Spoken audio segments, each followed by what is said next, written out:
De fogón en fogón. Comunicación popular tendiendo puentes. En este caso, lo que va a estar en juego un poco en este bloque es animarnos a pensar en qué logros vemos de esta democracia y cuáles son, no sé si los fracasos, pero por lo menos los pendientes, o qué quedó en el camino, de lo que en 40 años anhelábamos y hoy ya no. O no lo tenemos o no lo pudimos tener. Eh, la propuesta está en la mesa, sí. Lo miro a Juan Raúl a ver si se anima a arrancar. Sí, yo creo que uno de los problemas, después vamos a ver las cosas positivas que han habido, es que no ha sido parejo el proceso de cambios en América Latina. Nosotros en el exilio empezamos a llegar, yo tengo una foto con Lula en San Paulo cuando cumplió 35 años. No hagan cuentas para no tener idea de la edad que tengo, algunos añitos más. Entonces, yo ahí me doy cuenta, nosotros íbamos al Brasil. Es más, fue durante el exilio, en los últimos años, pero durante el exilio al fin, que Leonel Brizola y Darcy Ribeiro ganaron las elecciones en Río de Janeiro y asumieron como gobernador y vicegobernador del estado. Sin embargo, en Uruguay había dictadura.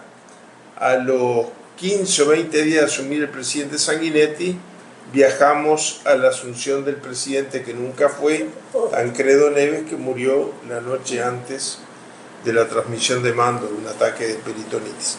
Pero bueno, recién ahí se institucionalizó esa especie de apertura que se vivía en el Brasil. Ecuador fue un país que nos abrió las puertas durante el gobierno de Roldós. El presidente Roldós fue asesinado al mismo tiempo que el general Torrijos en Panamá. No fue parejo todo. Uno mira lo que era Ecuador de solidaridad con Uruguay en aquellos años y el Ecuador de hoy con Daniel Noboa prácticamente imitando el modelo represivo de Bukele en El Salvador.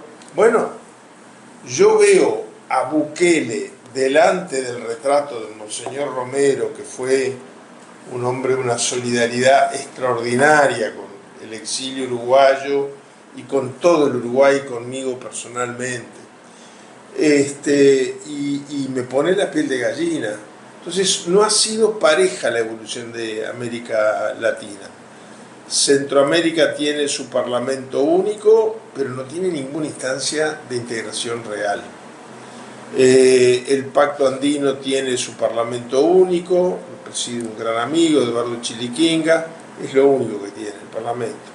Y el Mercosur, mientras que los estados que todavía están, como el uruguayo, piden la flexibilización.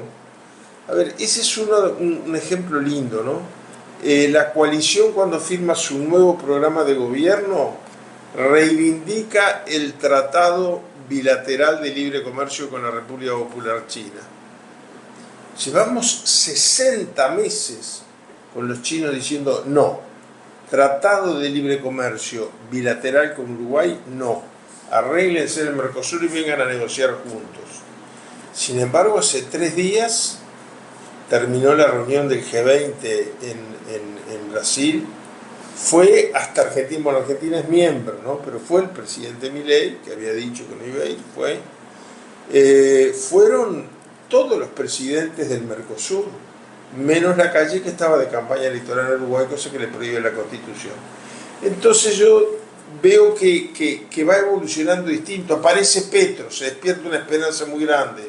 Aparece Daniel Noboa y sigue la proscripción a Correa, aparece un bajón muy grande. No estamos teniendo una reacción pareja de la evolución de los procesos políticos y eso dificulta, lamentablemente, los avances en la integración que deseábamos. El Mercosur, bueno, llegó Lula, estuvo preso, pero después llegó a la presidencia de la economía más importante de América Latina. Pero resulta que Milei prácticamente no lo saluda y no quiere saber de acuerdos multilaterales. Es una ideología, se podrá respetar o no, pero es esa. Acuerdos multilaterales no. que los empresarios negocien. Yo bajo aranceles a las importaciones, a las exportaciones se los encajan igual, ¿no? Yo no sé cómo se va a arreglar eso en cuanto a pérdida de fuente de trabajo, capacidad adquisitiva de los sectores más vulnerables. Pero creo que, bueno, este año se conmemoran 40 años de democracia en Argentina, 40 años de democracia en Uruguay. No desperdiciemos la oportunidad de juntar fuerzas, y en Uruguay lo vamos a celebrar a fin de año con un triunfo que yo ya adelanto del Frente Amplio y las otras. Ahí está. Escuchamos a Juan Raúl Ferreira. Julieta. Bueno, tuve la suerte de acercarme al tema porque es complejo, los acuerdos de libre comercio son complejos, incluso uno no llega a verlos por escrito, como ocurrió con el proyecto de acuerdo de libre comercio entre la Unión Europea y el Mercosur. Tuve el encargo de la televisión pública de Austria de hacer media hora sobre ese tema y un buen amigo me dijo, eso es como sacarle agua a una piedra. Entonces me concentré en el tema de la exportación de carne, que para la Unión Europea es el tema que le preocupa sobre todo al sector agrario francés, y a cambio recibiremos más agrotóxicos maravillosos que están contaminando nuestro ambiente. Bueno, simplificándolo, tan simple no es. Recuerdo que al acercarme a este tema escuché una palabra muy a menudo y era la palabra asimetría, que un acuerdo entre Mercosur y la Unión Europea sería muy asimétrico porque la Unión Europea está en una posición mucho más aventajada, por lo tanto va a determinar mucho más sus ventajas. Pero ahí mismo me enteré que el Mercosur sufre de enormes asimetrías en el interior. Intra-Mercosur. Absolutamente, y no ha hecho ninguna, así si comparamos con la Unión Europea, que siempre está también en peligro de retroceder en lugar de avanzar en la integración, las asimetrías entre lo que es Paraguay y Uruguay, los chiquitos, digamos, Brasil y Argentina, que durante mucho tiempo y siempre vuelven a mantener políticas económicas y financieras casi contrarias, de signo contrario, esto dificulta cualquier integración, y también saber que el Parlasur, el Parlamento de Mercosur, que está ubicado sobre la Rambla, en un lugar tan lindo de Montevideo, es un parla-parla porque no es vinculante. Es decir, el Parlasur se reúnen los representantes de Argentina, Brasil, Paraguay y Uruguay y hablan. Muy bien, magnífico, pero un parlamento que no es vinculante es un instrumento que no es eficaz. Entonces creo que, no sé si se ha avanzado mucho en estos intentos, pero la dificultad radica en las asimetrías y en la no voluntad de cambiarlas. Está clarísimo. Álvaro, ¿te ibas a meter ahí? Bueno,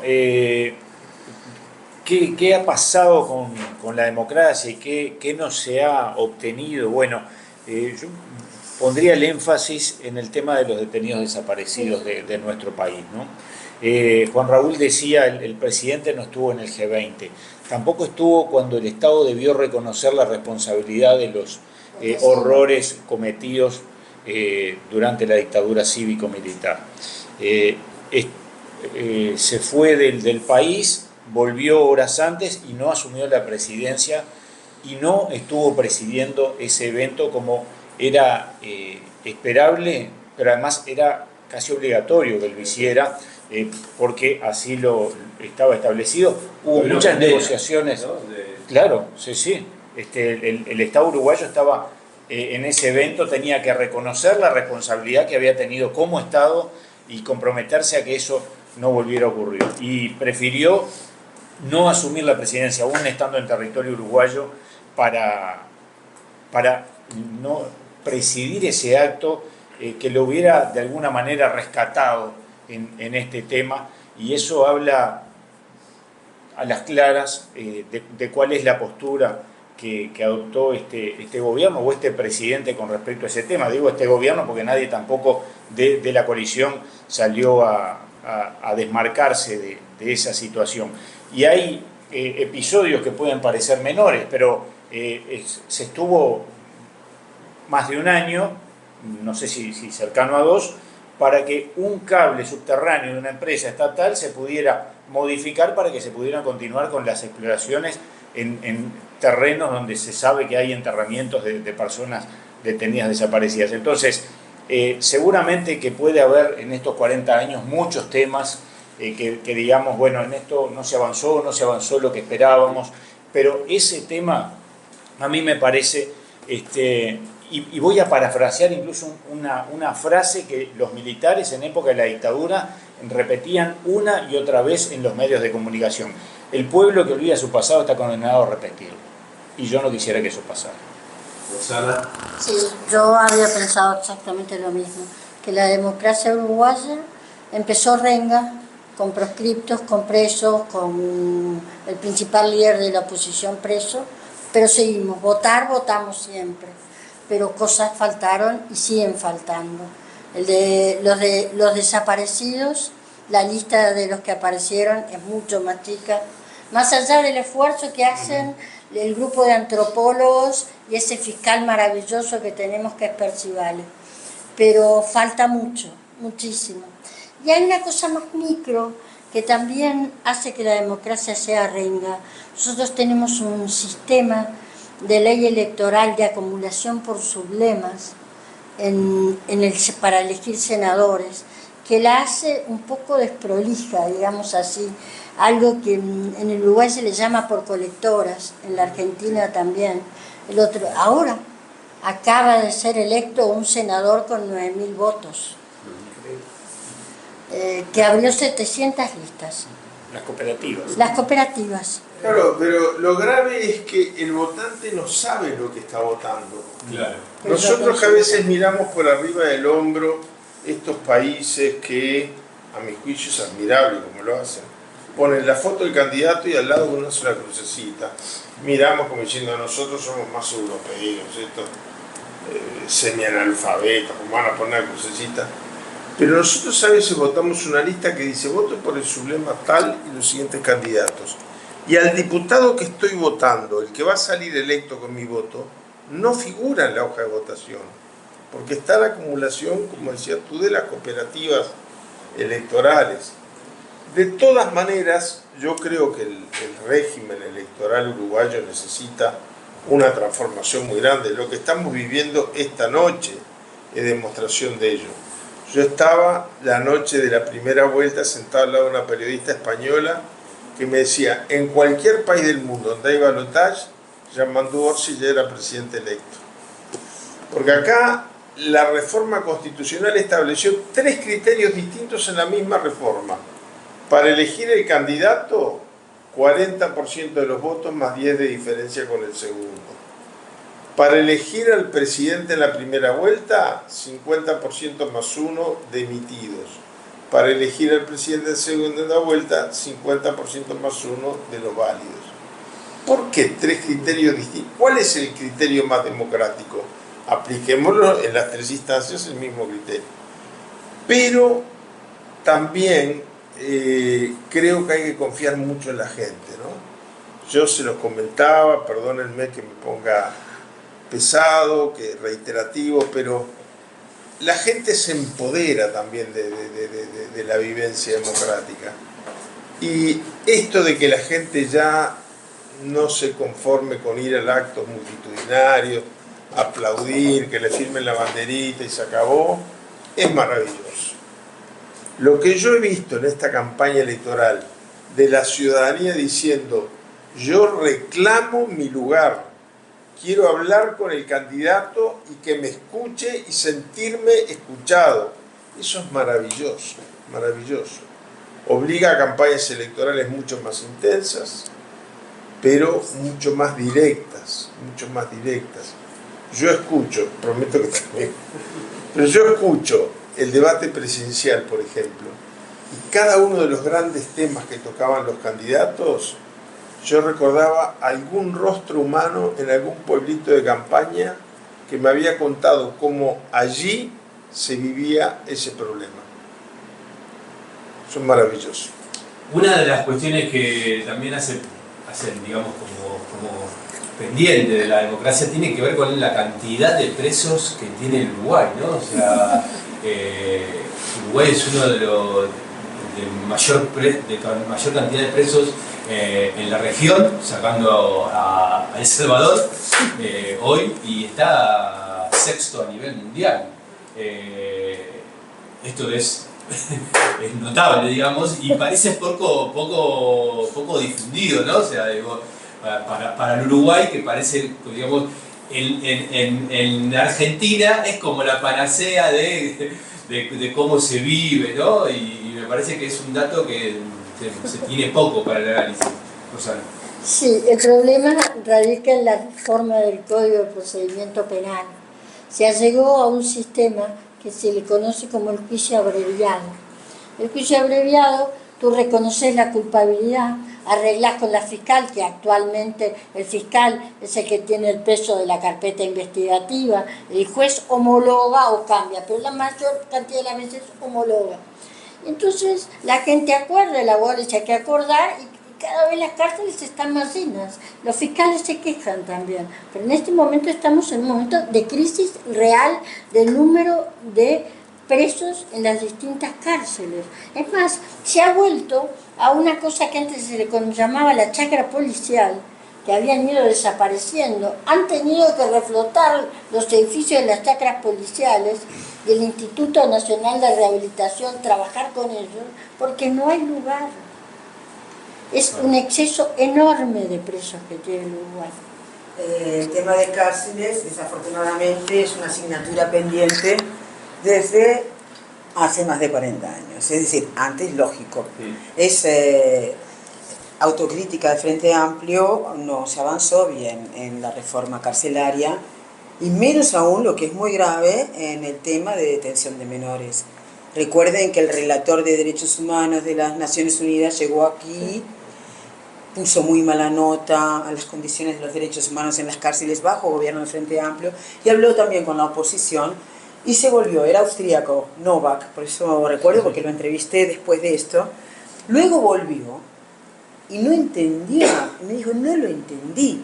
¿Qué era lo que no había entendido? Él había estado hablando con gente del gobierno y con gente de la oposición, y estaban todos, absolutamente todos, de acuerdo en que había que reformar el sistema penitenciario, hacerlo más humano, hacer lugares de algunos esquemas de reinserción. Entonces dice, ¿cómo es posible si estando todos de acuerdo no se ha hecho nada? Entonces dijo que no le había pasado a ningún país algo tan surrealista. Todos entusiasmados con la idea de sacar a flote todo este tema, pero no se hizo nada. Capaz que por las chacritas, tal vez por alguna característica que es positiva, que es la división de poderes, pero la división de poderes que hay que mantenerla, pero están las chacritas, este es mi ámbito, no me dejo decir. Es decir, hay algo muy lamentable en el sistema carcelario uruguayo, visto desde el punto internacionalmente también, y lo que se echa mucho de menos en este país es un sistema, una institución bien pensada para la reinserción, porque tan importante como sacar, digamos, de circuito a una persona que todavía no entendió que su proceder no es el correcto, tan importante es la forma en que vuelve a la sociedad, ¿verdad? Y cuál es el factor de reincidencia.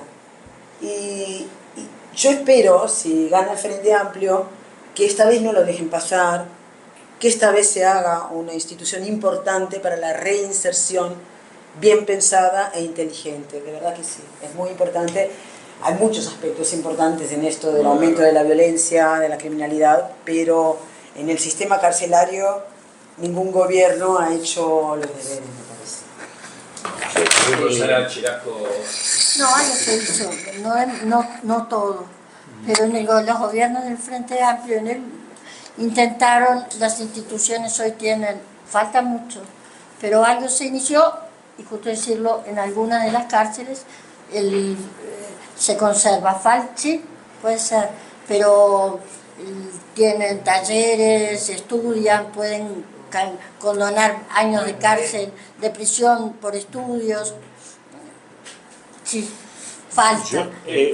Perdón, no, porque creo que el sistema carcelario hay que atenderlo, pero hay que atender las causas que llevan a las personas al sistema carcelario, ¿no? Están fuera del sistema, ¿no? Y que hoy, si siempre son multicausales, hoy con más razón, ¿no? Porque hay un tema de que cada vez hay más personas en situación de calle, cada vez las personas mal alimentadas o pasando hambre directamente son más. Después nos alarmamos porque decimos, hay gente que deja la basura fuera del contenedor, y nosotros en algún programa decíamos, bueno, pero estamos dejando gente fuera del contenedor, ¿no? No le estamos dando contención justamente a esa gente. Y ahora se suma el fenómeno del narcotráfico operando en los barrios justamente más carenciados. Entonces, sí, claro, atender la situación de las cárceles es fundamental, pero si no atendemos las condiciones sociales de un país que genera alimentos para millones y tiene gente pasando hambre, bueno, nunca vamos a resolver esa ecuación.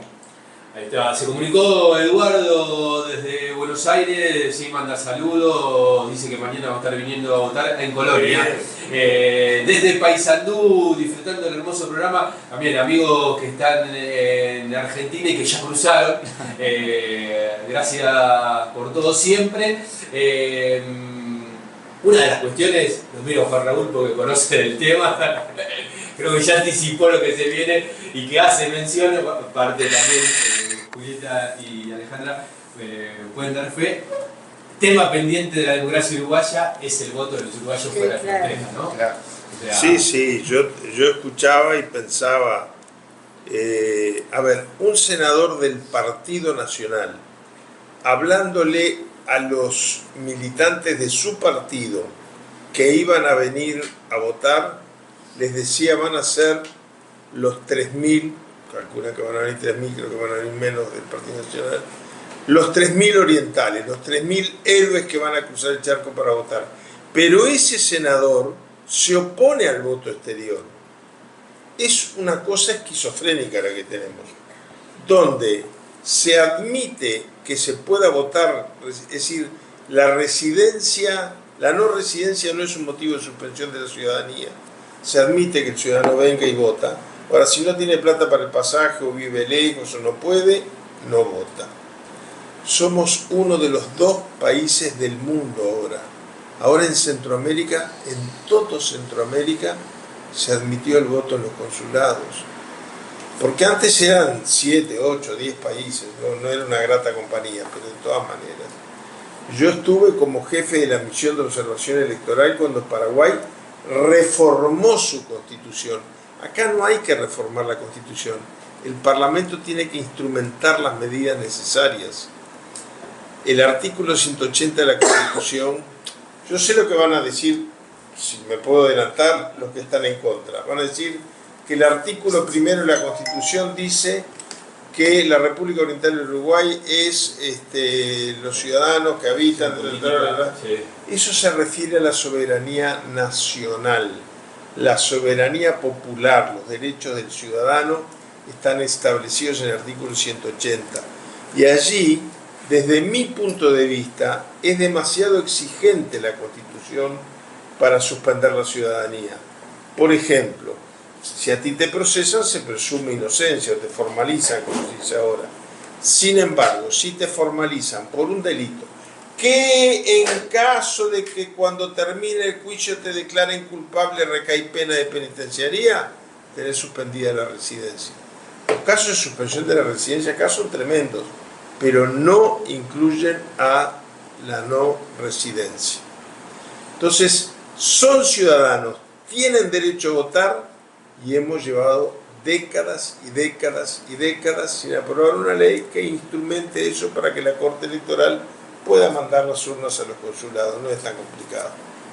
Alejandra. Bueno, sí, es un reclamo que lleva muchos años, y esta cuestión también, lo que pasó particularmente con el Partido Nacional hace unos días en Buenos Aires, en Argentina, tratando de esta cosa de la doble moral, ¿no?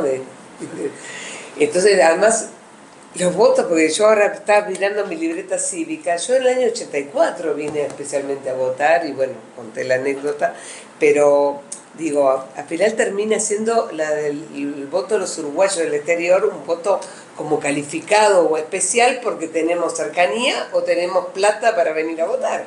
Y eso me parece brutalmente injusto. Igualmente quiero dejar algo positivo, que lo estoy vivenciando en Buenos Aires, a través de gente amiga argentina que ha estado en la primera vuelta, porque justo coincidió unas vacaciones, del ejemplo de civilidad del uruguayo. Es impresionante cómo el argentino lo vive, quizá también por lo que nos está pasando allá, pues la grieta es muy brutal.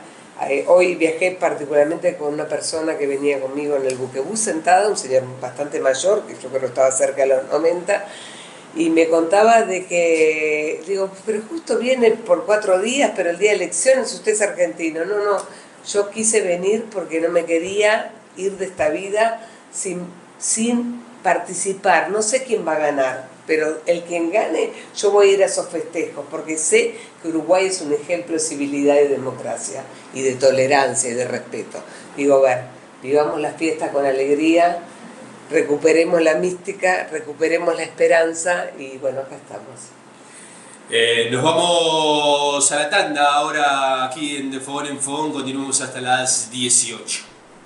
Estás escuchando De Fogón en Fogón, el programa de los uruguayos en Buenos Aires, por Radiográfica 89.3 del dial.